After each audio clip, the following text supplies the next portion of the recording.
This is FinTech Chatter, presented by Tier 1 People, leaders in FinTech executive search. And I'm your host, Dexter Cousins.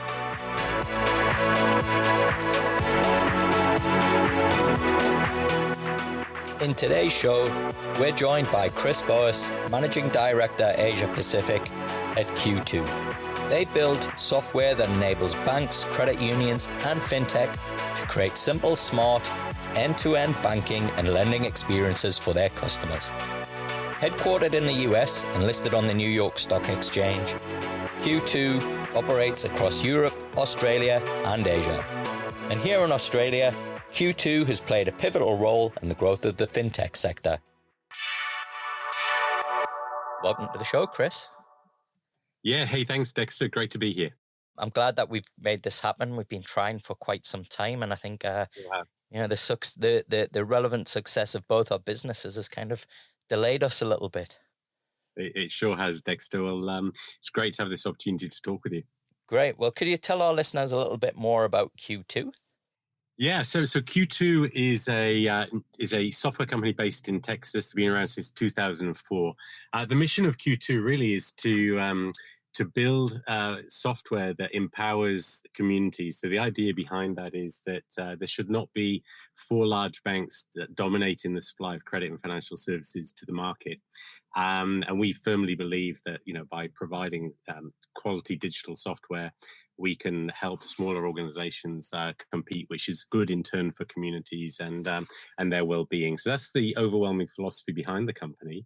And what Q2 does is they have a digital banking platform that they supply to around 800 or 900 banks in North America, and then fully digitized. So that was 800 to 900, did you say? Yeah, it's about 900. Wow, that's a lot. Yeah, it's a lot of customers in the States. And then here in Australia and in the APAC region in Europe, it's primarily a lending business. And what we do is we digitize lending end-to-end across different asset classes using state-of-the-art next-generation lending technology. So that's a little bit about Q2. It's listed on the New York Stock Exchange. The market cap's around 5 to 6 billion. This is a business that prides significant, itself. Yeah, it's a significant business, around 1,600 employees, and our whole mission is to really help financial services industry digitize and get away from complex legacy technology that hinders growth.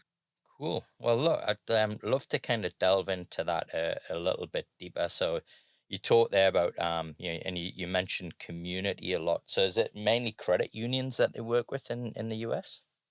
Yeah, in the US, they work with a whole range of clients, everything from community banks, regional banks, fintechs use the Q2 software.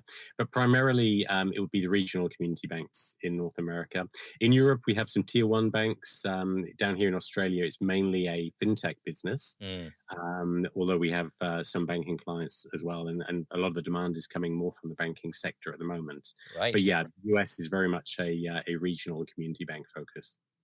So, Chris, what's got the banks so interested in Q2 solution? Well, I think here in Australia, the banks have been interested in what's going on in the fintech sector. So a lot of the innovation in financial services, as we all know, has come in the last 4 or 5 years, from fintechs. And what we found is the business here was very fintech oriented. So we've done, a lot of the most innovative fintechs in Australia, so the Prospas, the Athena home loans, Society Ones, and so forth, have all been, are all clients of cloud lending. So, we're pretty proud of the fact that, we're the backbone to a lot of the very innovative fintechs. And I think what's happened is as COVID hit, the limitations of a lot of banking technology, so the legacy systems and so forth, were really exposed, particularly on the ability to work from home, and the staff and the employee experience became more important. And net result of that is a lot of inbound inquiries are now coming from the banks, and the question is really, how can you help us in the constraints of our existing kind of legacy business to innovate and put in place platforms that will help us very quickly get to market with much more innovative solutions that allow us to control data a lot better, that are open, that integrate easily, and help us solve some of the complex problems. So we're finding a lot of those conversations going on at the moment. Yeah. and they're enjoyable conversations because the old sort of paradigm was rip and replace, and that's no longer the case. Now it's around trying to supplement, I guess, and help coexist between older technology and new technology, which is a space we're used to dealing in. Do you think there'll ever be a day when they kind of do rip up the old legacy systems and start again? I think the banking industry will become a two-tier market. I mean, it already is. I mean, it's multi-tiered. But what we'll find is, I think the old school banks there's no getting away from the legacy technology. So the technological debt they have is super expensive to run, and I just can't see how they can migrate easily off it. And then you've got the newer banks, the neo banks, who are clearly have an advantage on the technical side, but they don't have the same capital base or the same client base or history. And so my guess is I can't see any time where the big banks will be able to move away from legacy tech, maybe over decades, but certainly not in the short. So I guess for the foreseeable future, a solution like Q2 is the way forward for them to really, I guess, deal with the challenges that they've got. Yeah, and there's so much innovation going on, Dexter. It's not just Q2, and Q2 are very well positioned to help clients, particularly around the user experience of their customers, their employees' experience, the automation that you can get through these technologies. But there's some other interesting technologies out there. A lot of the open API cores are really interesting because you're able to develop so much around it and connect so much around it. So when I think this is probably one of the most exciting times to be in the industry, because when you think about what banks can now do, and banks often have way bigger development shops than a company like Q2 or even some of the larger technology firms. But by really developing around some of these new technologies and having a ecosystem mindset based on open APIs and so forth, the possibilities are really limitless. And so I think this is an exciting time for the banks as well as for fintech. And it's I think there's been a perception, probably quite rightly in the past, that the banks weren't playing fair with fintech and they didn't want to collaborate. Are you seeing that's a different story now? I would agree with you, Dexter. I think it's a very different story. I think that when you think about that paradigm about banks not wanting to cooperate with fintechs, it's quite interesting. So when you look at where the finance is coming for the fintechs, often it's coming from the banks. So so it depends on how you look at that question. I think the banks like the fintechs because they prove the concept, and banks inherently are risk averse organizations that are quite conservative in the way they operate. And so having fintechs go first is great, because ultimately if they're financing them in any case, they get the return on the investment, but they also have the option of buying the technology or cooperating with the fintechs. And I think that's what we're seeing now. We're seeing a lot more outreach. We're seeing a lot more collaboration between highly innovative, fast-moving fintechs and highly conservative, slow-moving banks. Do you ever see a day where the kind of disruptors get disrupted themselves? Well, I think that's happening. I think that's happening now. And you think about the rhythm of creation of new companies and new innovations in all industries. I would say it's never been as rapid in the history of industrialization. So definitely, I think that some of the startup banks, as we've seen, some of the neo banks have found it's tougher than they thought. Particularly those that focused on deposits only. But in terms of some of the disruptors, they will get disrupted by newer things. What banks do have is huge balance sheets. I mean, they can mobilize a massive amount of capital very quickly to take on any market segment they want. So yeah, I think that's just the name of the game now. Things are going faster. Innovation is happening more quickly. And that will continue. Yeah, absolutely. I mean, this is even pre-COVID, right? But if I think of every chat that I had with a chief exec or a founder, whether it was with a 10-person fintech or a 2,000-person bank, the problem, that the CEO had was everybody had the same problem. That is what we're doing today even going to be relevant in 12 months' time? Because technology is moving that fast. We just can't keep up pace. Well, that's correct. And the other thing that is shifting, of course, is consumer expectations. So you think about the pre-COVID world, well, the model, particularly for regional and community banks, the model of hey, my clients like the branch and we're going to keep the branch because they like it, it did hold true. There was a large segment of the population that actually liked going into the branch and they liked, the experience. What we're finding now is those people were forced to go online. They were forced to go online to do their shopping, to do their, get the medical supplies. They were forced to do a Zoom for medical consultation during COVID. And they were forced to do their banking digitally. And so it's a bit like the genie is out of the box now for those people. And that segment that was so loyal to the branch is no longer so. And so the reason I highlight that is not because we're channel agnostic, so we don't really mind branch versus digital. For us, it's the same. But I think it highlights the way that consumer, even really change averse consumers, their expectations can change really quickly. The second byproduct of that is employee experience. So as we found through the COVID crisis, it's forced organizations to look at how they're engaged with employees, how much their employees can actually do remotely. And so certainly when we're interviewing now, one of the first questions people are asking is the ability to work from home, work remotely, and the tools that they will have to do that. So all of this has happened really quickly. And all of this challenges, I think, leaders to think differently about their businesses and about the expectations of their constituents, which ultimately are their staff first, and then the customers second. You talked about customers and customer behavior, and I think one of the biggest threats that I see to banks is, when I look at my kids who are 10 and 8, and the stuff that I tolerate, I just can't ever see them tolerating it. I mean, perfect example is school bank account, which they both closed down and put all their money into a Spriggy account because they just couldn't get their head around why they had to take in a checking book, deposit book, take cash with them to school on a Tuesday, and then not be able to access that cash until the following Tuesday when they could put in, like, hey, I want to buy something now. So it's kind of fascinating that in the next decade, this is going to be a generation that's growing up where they're, completely comfortable with digital tech currencies. They're completely comfortable with digital payments. They expect everything instant. They don't expect to speak to anybody. And I really want, I look at my own experience dealing with a bank, and it's, simple stuff. I'm spending 3 and 4 hours on phone calls to fix really simple stuff. It's just legacy system issues. Yeah, and well, I think what you're highlighting is this shift towards convenience. Really has become the new driver of loyalty. And you look at anything that we do, Amazon. Everyone talks about Amazon and Google and so forth, but it's true. You think that we'd all rather pay a slight premium. Fortunate that we are to have that problem to get a really good user experience where we don't have to go and find paper and wait for an hour in a branch. And to your point, I happened to go into a big 4 bank a couple of weeks ago to change a direct debit, and I was there for an hour and a half, and the person I was dealing with knew less about it than I did. And I was just thinking, wow, why am I, this is incredible. This experience is awful.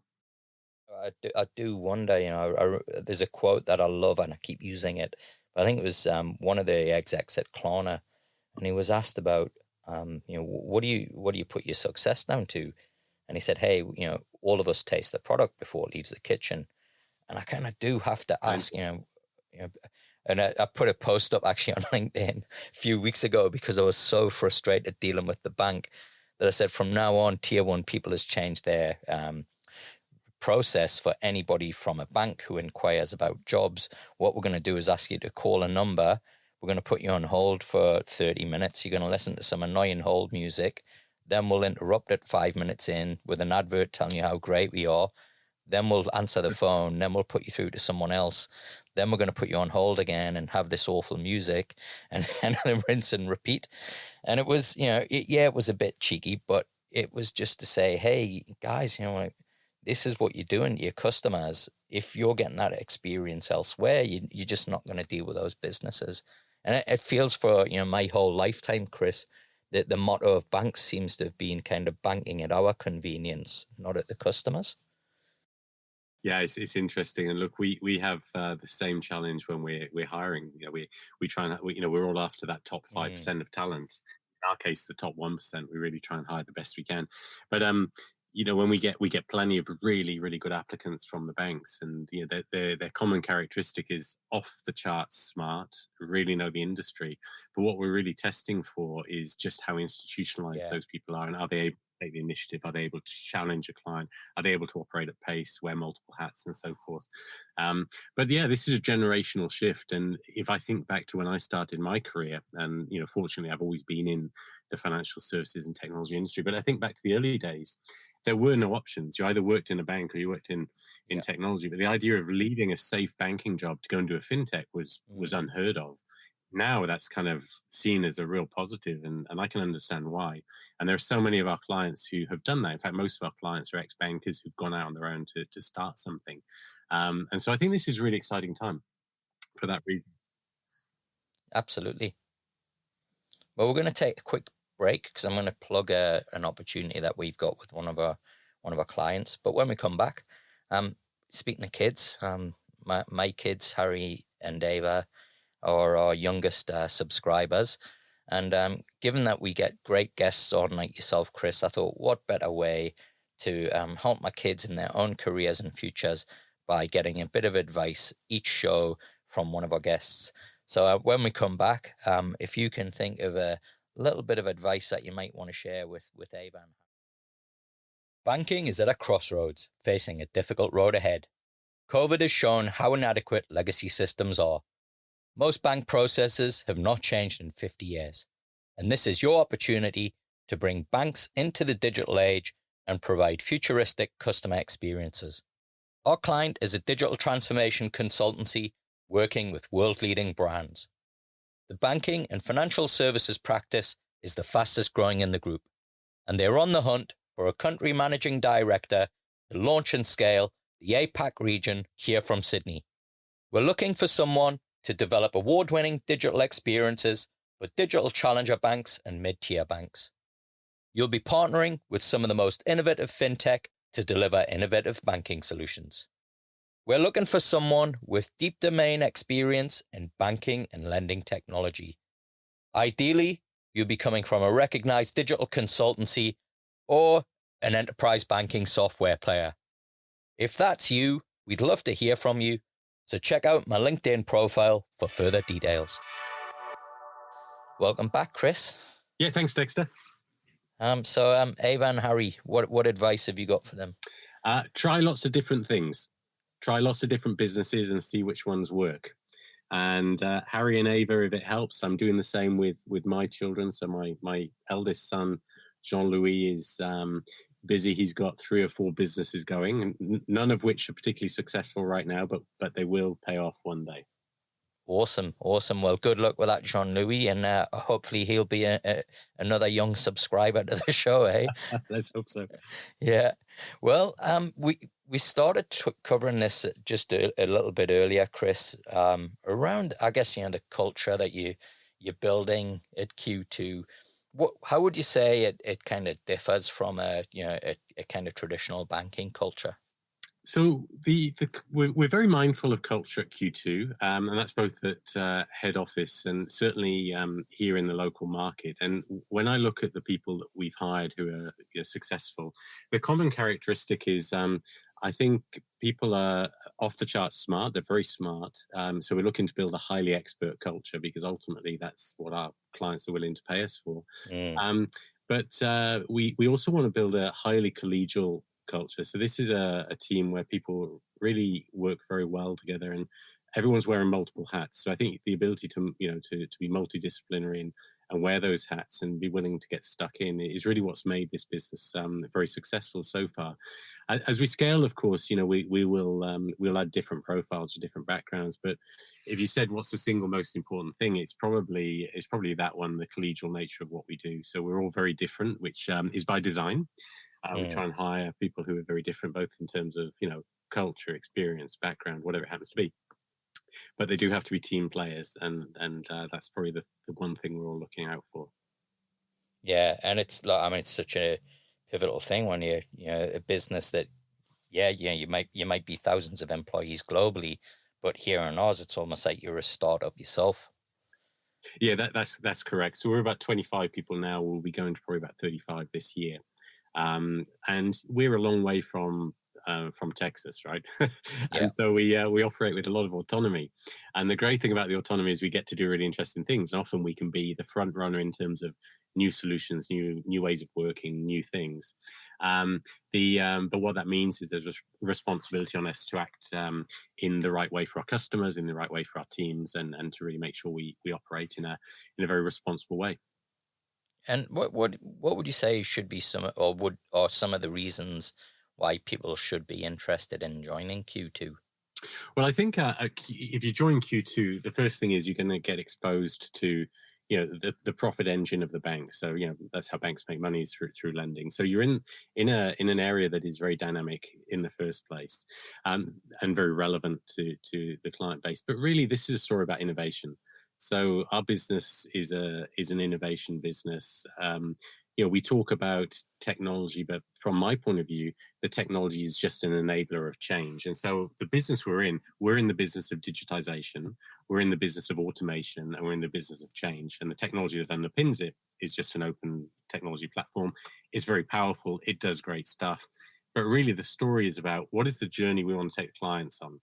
And so if you join an organization like this, you are going to grow. You're going to grow both in terms of your approach, but also in terms of, opening your mind to what's out there. Because, we talk about fintech, but actually some of the most interesting innovations are going on outside of fintech, and being aware of those and being able to help a customer on their journey and saying, hey, clients like you do these sorts of things.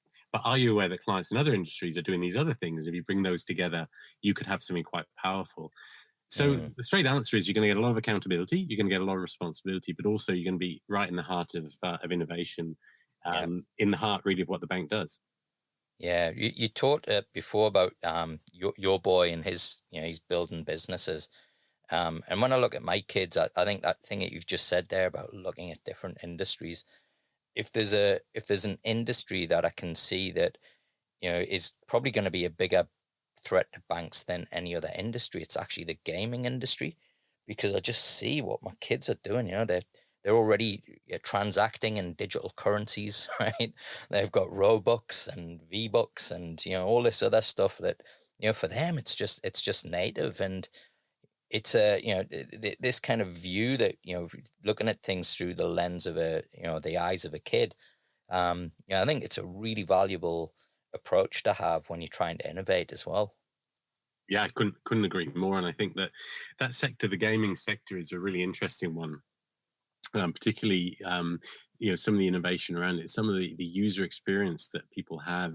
And we Mm, often don't look at it because it's gaming, but you look at the way that the machine or the software is interfacing with the user.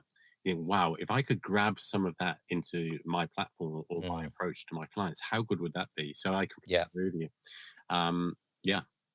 Yeah, you got things like virtual branches. I was in this would have been about 3 or 4 months back now, but there was a conference call I was on where they were talking about gaming also for people with disabilities, right?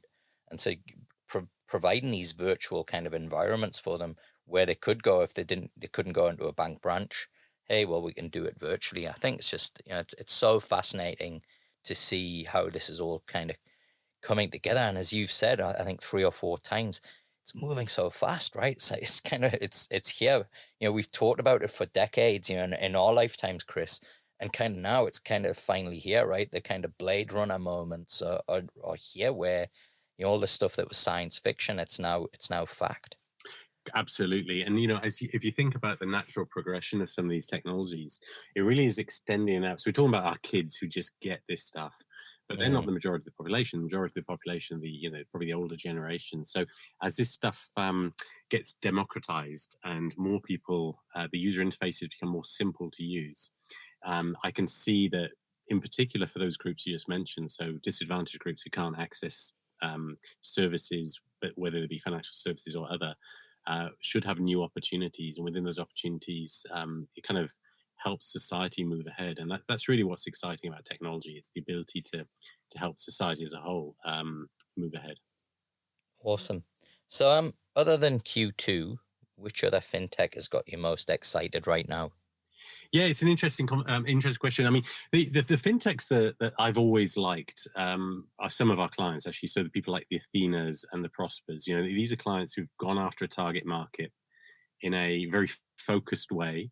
And the whole idea is to improve access to capital or reduce the interest paid on a home loan, but with a real singular focus on user experience. I really like those companies because I see them as innovative and bold and, going after something. However, I think when I think about technology as a whole, fintech is just one small slice of it. And the areas I really like at the moment, things like automation, obviously artificial intelligence, and some of the data mining that can take place. And once you apply these to markets like nuclear medicine, environmental science, and so forth, that's where I get quite excited, because I think you've seen some of the advances, say, in medical science due to technology. Things like personalized medicine and new classes of drugs that can be tailored to a person's genes to solve some of these illnesses that often are too rare to invest in.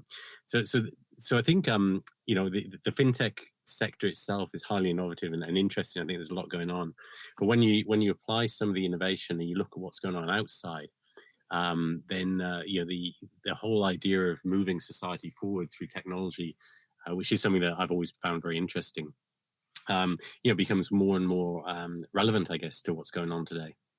And what's your kind of general view of fintech here in Australia? So I think Australia and New Zealand, I think Australia and New Zealand are great places to launch new technology, because Australians, by their nature, we're very remote.